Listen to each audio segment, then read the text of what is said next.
They thought it would slip out of Britain unnoticed. A sealed diplomatic crate, marked as family memorabilia, rolling toward a private jet in the dead of night. Protected by immunity, invisible to customs, unquestioned by staff. But this shipment wasn't ordinary. Inside were the late Queen Elizabeth's personal jewels, the emerald tiara, the sapphire necklace, the ruby brooch she wore at state dinners, priceless fragments of royal history wrapped in velvet, destined for foreign soil. The name on the manifest? The destination?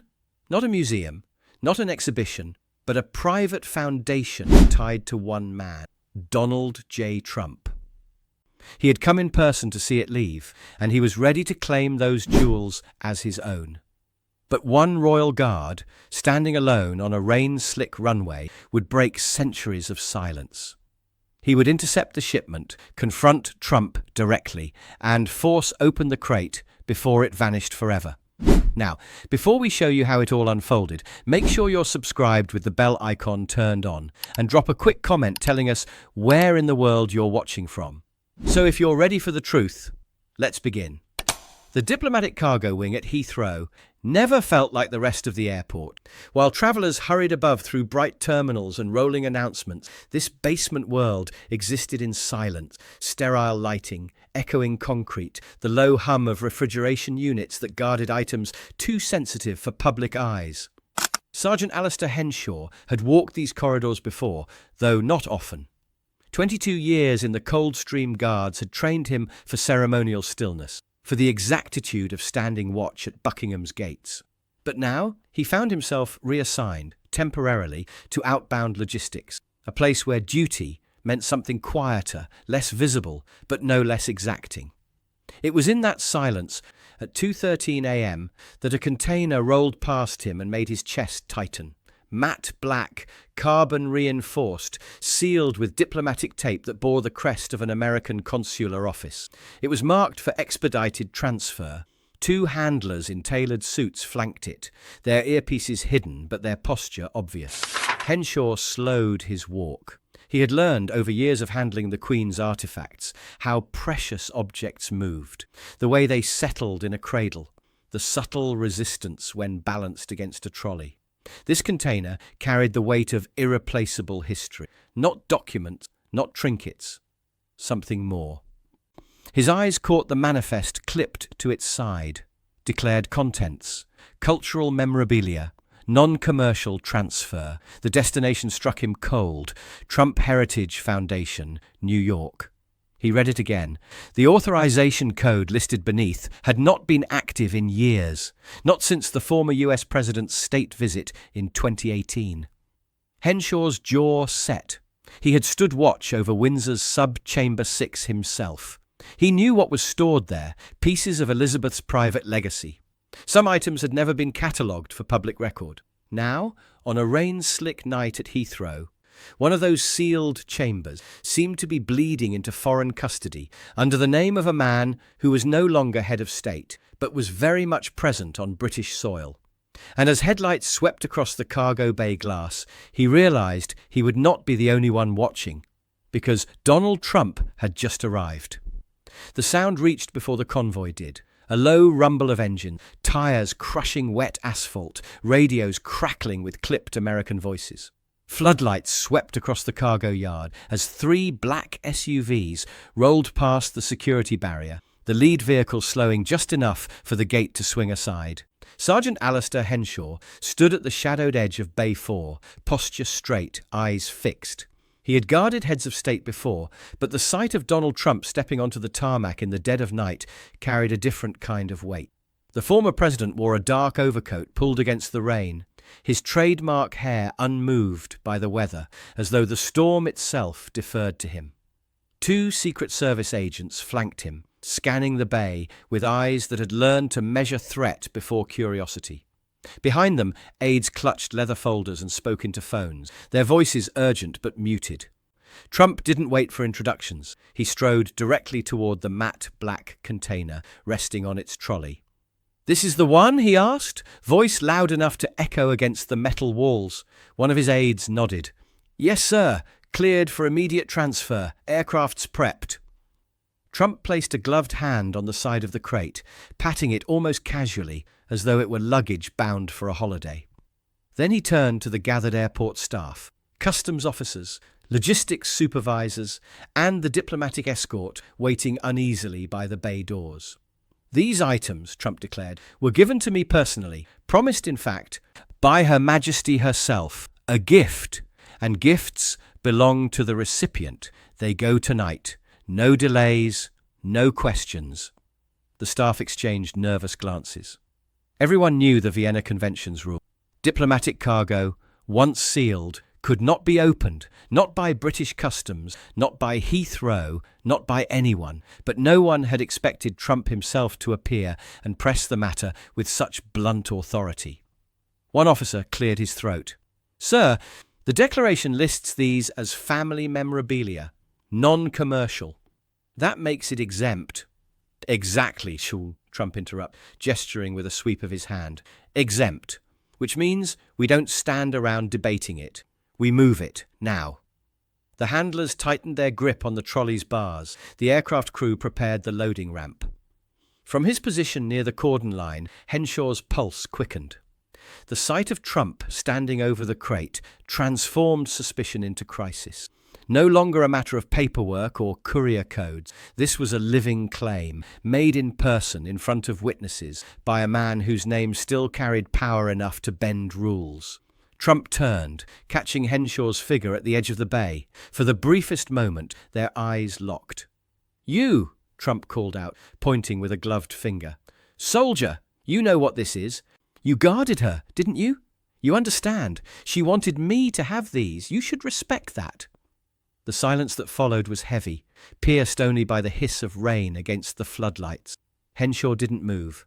His training had taught him not to answer unless required, but in that moment he understood the burden being placed squarely at his feet. Because if no one else would question what was happening, it might fall to him, and him alone, to decide whether history left British soil under the cover of darkness. And the aircraft engines were already warming. The cargo wing had rules of its own, rules older than the uniforms that patrolled its perimeter. Here sovereignty travelled in steel crates.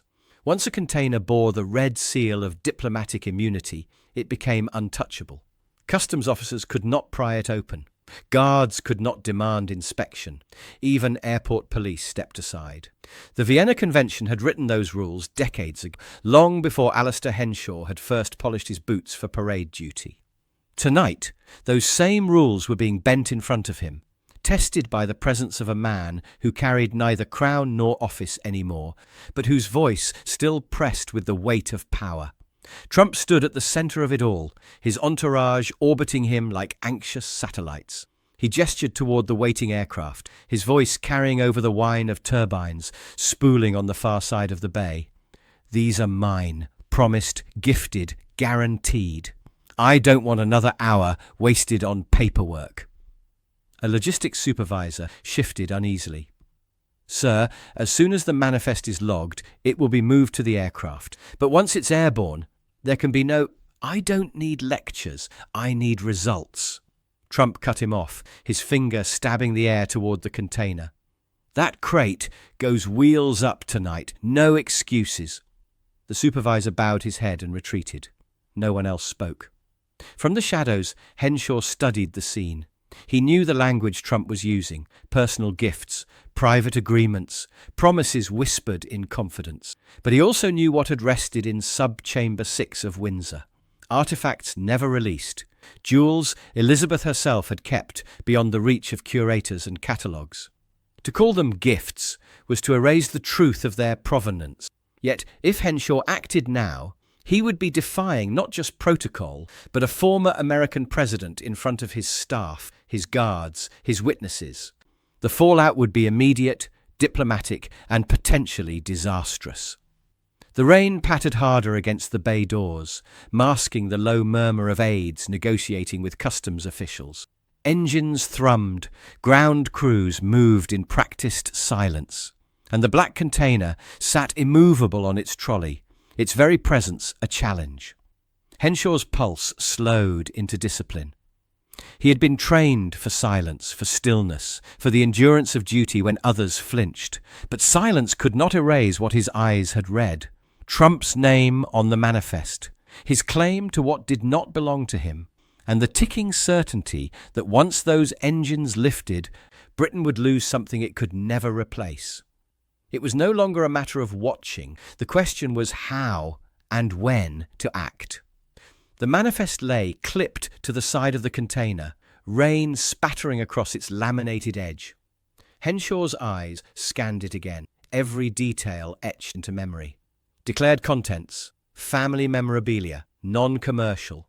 Shipper origin: Windsor Subchamber 6. Recipient: Trump Heritage Foundation, New York. Authorization code CTR18. He frowned. That code had been issued during Trump's 2018 state visit, when access was granted for ceremonial exchange items. But after the visit, the code had been marked dormant. It was not supposed to exist anymore, let alone authorize shipments of personal Crown property. Trump's voice still carried across the bay, firm and impatient, as he gestured toward the waiting aircraft. These are mine. Everyone knows it. Move them. Henshaw stepped back, pulling a small encrypted handset from beneath his tunic. He thumbed a short message to Marla Dawes, Registrar of the Royal Collection, a woman who had spent 3 decades ensuring every jewel and ledger under Windsor's vaults matched their records. Check Subchamber 6. Off the record. Minutes passed like hours. The rain thickened, streaking across the cargo bay windows. When the reply came, it was only 3 words. No withdrawals logged. Henshaw's throat tightened.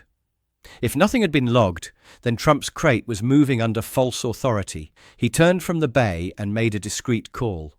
The steward at Windsor, Edward Hale, had known the royal family's routines since before Henshaw first buttoned a tunic. If anyone had seen irregular movement, it was him.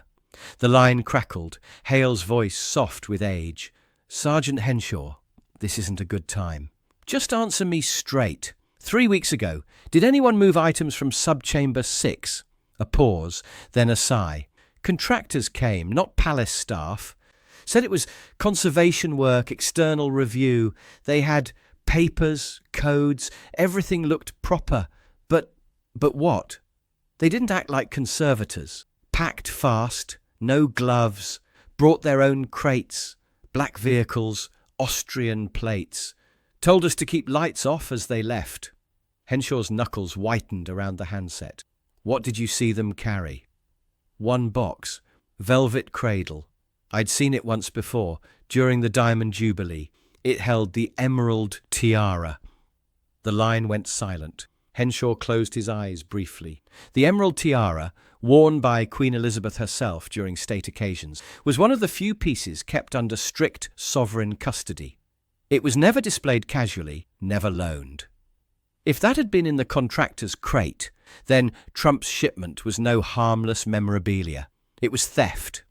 He ended the call and slipped the handset away, the steward's words burning in his memory. Across the bay, the handlers were preparing to load the container.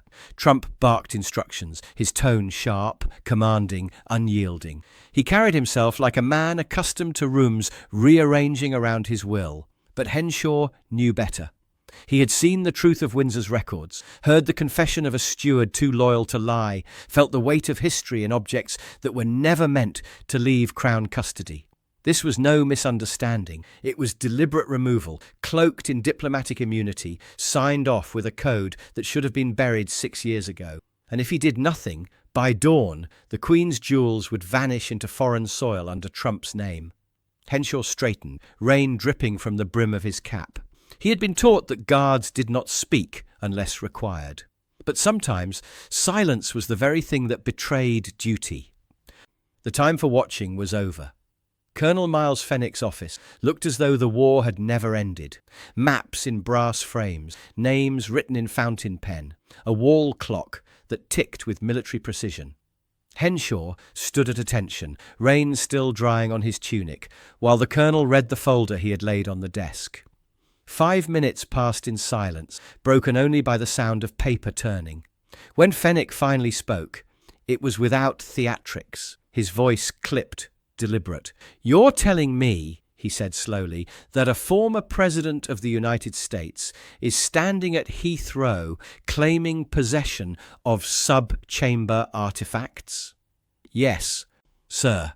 Fenwick's eyes lifted. They were not angry, but heavy with the fatigue of long service. "You understand what this means. If you're wrong, it isn't a disciplinary slap. It's a diplomatic earthquake." Henshaw kept his voice steady.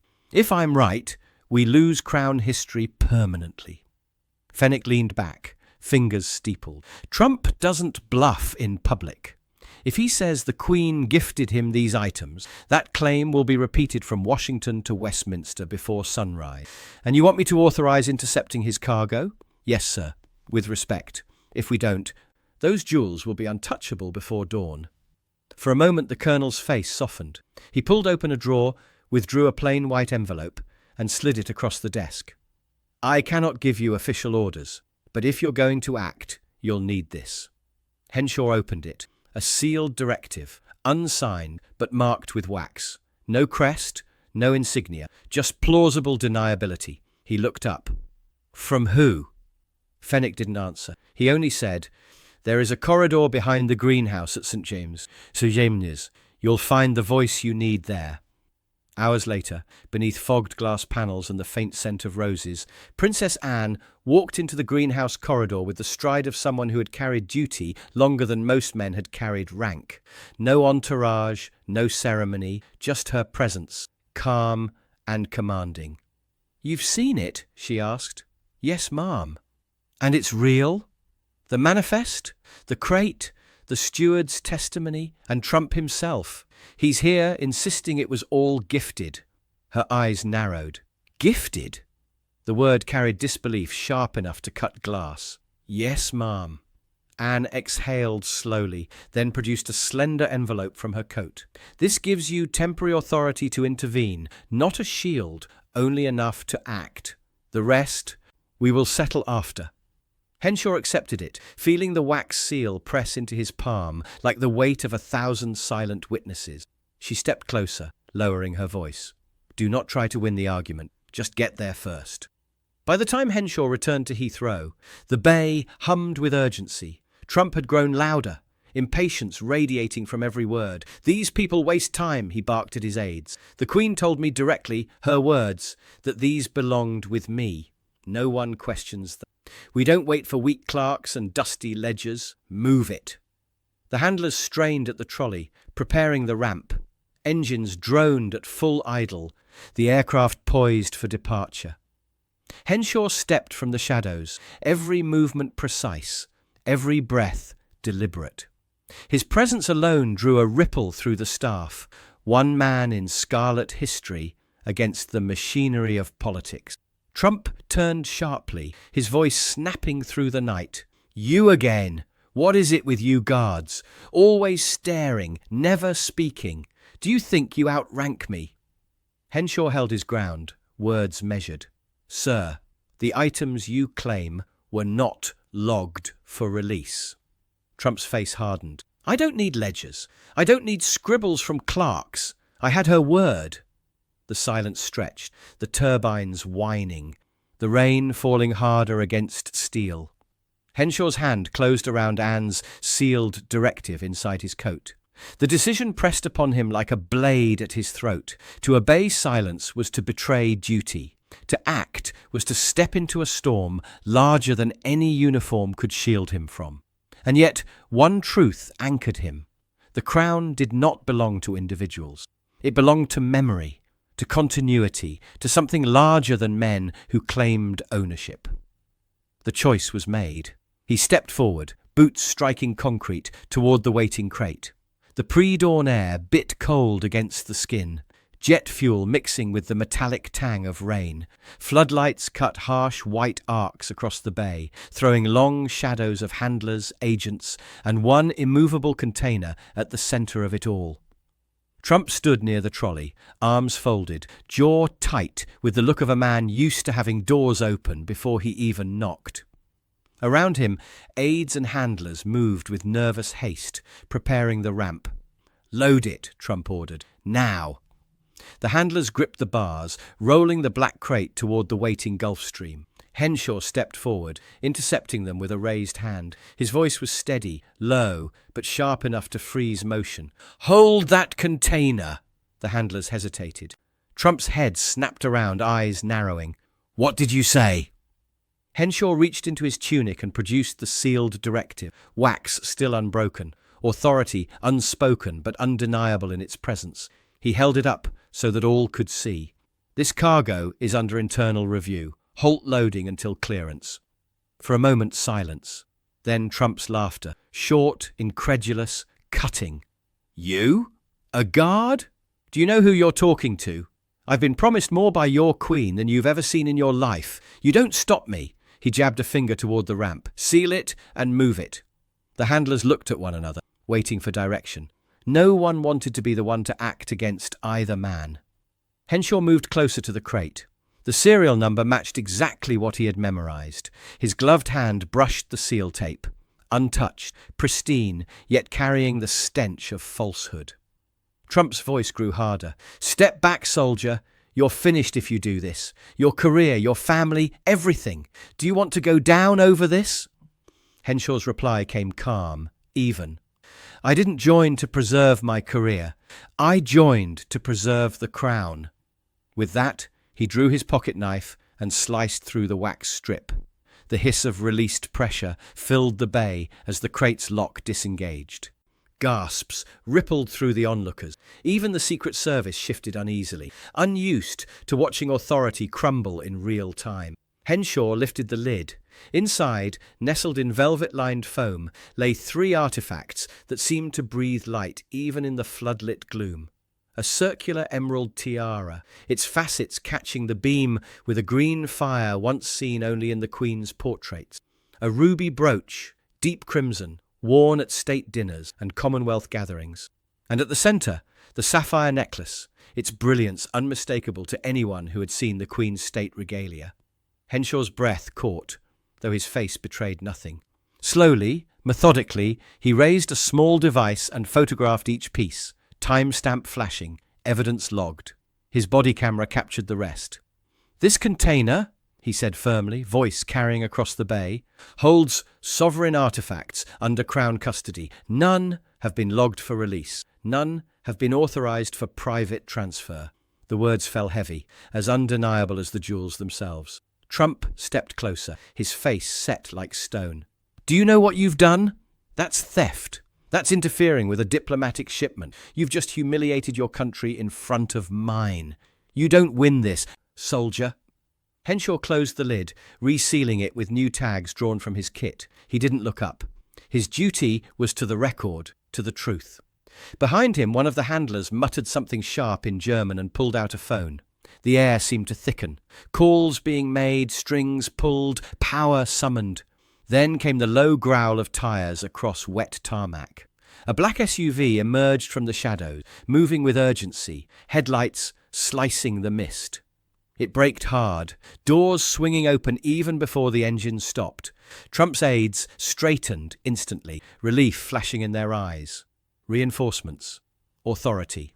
The weight of influence arriving to crush resistance. But Henshaw remained at the crate, unmoving, his boots planted like iron. Because once the jewels were exposed, there was no going back. History had been pulled into the light, and someone greater than politics would have to decide what happened next. The SUV doors swung open with the force of inevitability. But it was not more handlers or lawyers who stepped into the rain-slick floodlight. It was a single black Range Rover that pulled alongside, quieter, deliberate, carrying no fanfare at all. When the rear door opened, the atmosphere on the tarmac changed. Princess Anne emerged without ceremony. No guards, no aides, no medals. Just a long black coat, a folder under one arm, and the bearing of a woman who had lived her entire life understanding the difference between title and duty. Trump's entourage faltered. Even his own voice, so forceful a moment ago, seemed to hesitate. Anne walked forward with steady strides, boots clicking against wet concrete. She did not raise her voice, did not announce herself. She stopped 2 feet from Henshaw, who snapped instantly to attention. "Sergeant," she said simply. "Ma'am." "Status?" Henshaw gestured toward the crate, still half open under floodlight.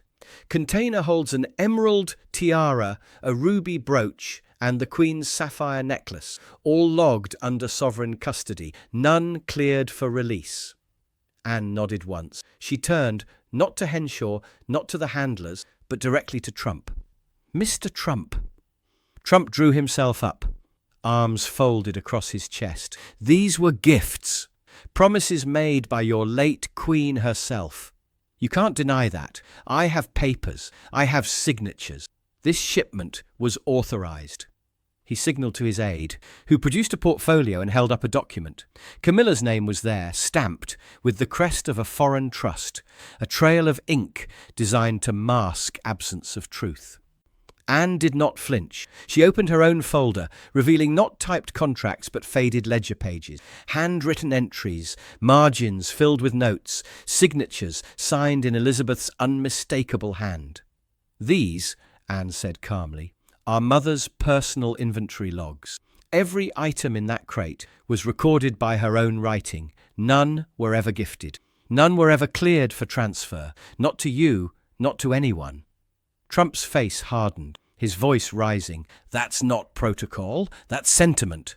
I've built empires on stronger claims than ledgers. She wanted me to have them. Everyone here knows it."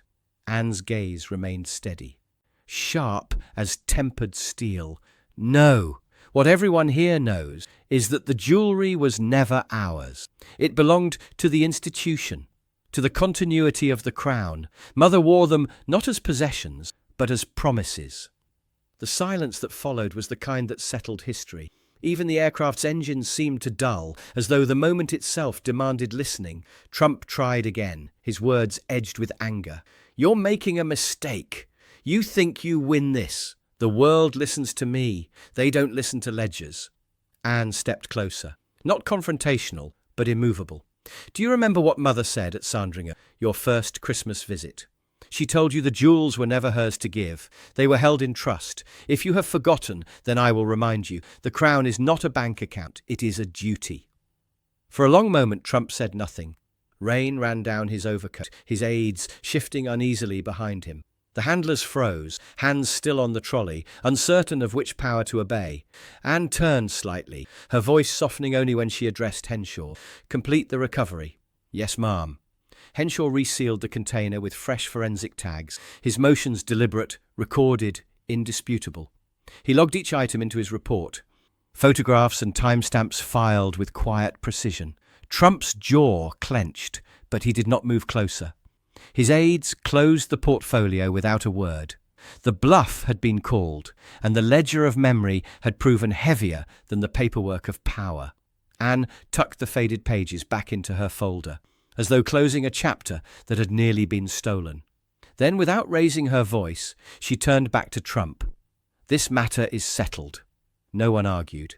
She walked back toward the Range Rover with the same steady stride she had arrived with, her presence leaving behind not noise, not victory shouts, but the quiet clarity of order restored. Henshaw watched her go, the rain easing as though the night itself had exhaled. Around him, handlers withdrew, aides muttered into phones, and the Gulfstream's ramp began to retract. But the jewels did not leave. They would remain where they belonged. The tarmac slowly returned to its rhythm. Ground crews resumed their movements, airport radios crackled again, and the handlers, once so certain of their mission, stepped back from the container with reluctant obedience. Trump stood with his aides a few paces from the crate, arms folded, jaw tight. His voice had gone quiet now, though the anger in his eyes still burned. He did not repeat his claim. He did not press further. He only stared at the black box as though willing it to move on its own. But it didn't. Sergeant Henshaw worked in silence. He resealed the crate with fresh forensic tags, marking each with his own signature and the timestamp of intervention. He logged the serial number, catalogued the condition, and handed the report to the senior customs officer, who accepted it without a word. The Gulfstream's engines idled, waiting for a cargo it would no longer carry. After a long pause, the captain signalled to ground control. The ramp was retracted, the pallets cleared away. The aircraft would depart lighter than intended, empty of history it had no right to bear. Princess Anne remained only long enough to ensure the container was secured. She gave no speech, no admonition. She simply nodded once to Henshaw, a gesture that carried the weight of unspoken approval, and returned to the Range Rover. Its engine started with a quiet hum, and then she was gone, leaving behind the scent of rain and the echo of authority exercised without flourish. Henshaw stood by the crate as the last signatures were inked, his uniform damp, his gloves streaked with rain. Around him, the frenzy of moments earlier dissolved into routine, crewmen coiling cables, security officers checking perimeter locks, handlers dispersing into the shadows. Trump was the last to leave. His SUV doors opened. Aides hurried him inside. For a moment he lingered, glancing once more at the sealed crate. He said nothing, only shook his head as if in disbelief that a single guard, standing firm in silence, had stalled his will. Then he climbed in, and the convoy rolled away into the wet darkness. When the bay was finally empty, the crate sat alone under the floodlight. Henshaw placed a gloved hand on its surface, not possessive, not triumphant, only steady. A symbol preserved, a duty fulfilled, an oath kept without applause. The night had tested him with politics, power, and pressure. But in the end, it was procedure, patience, and memory that had won. The runway grew quiet again. History remained on British soil. Should Donald Trump have been allowed to claim the Queen's jewels as personal gifts? And was Princess Anne right to override diplomatic protocol on the runway that night? Let us know what you think in the comments below. We read every single one. If you believe some history should never be sold or smuggled, make sure to hit the like button. Don't forget to subscribe with the bell icon turned on so you never miss a story, and share this video with someone who still values tradition over power. Other videos are now appearing on your screen. Watch them next for more untold stories of the Royal Guard. We'll see you tomorrow, same time, with another one.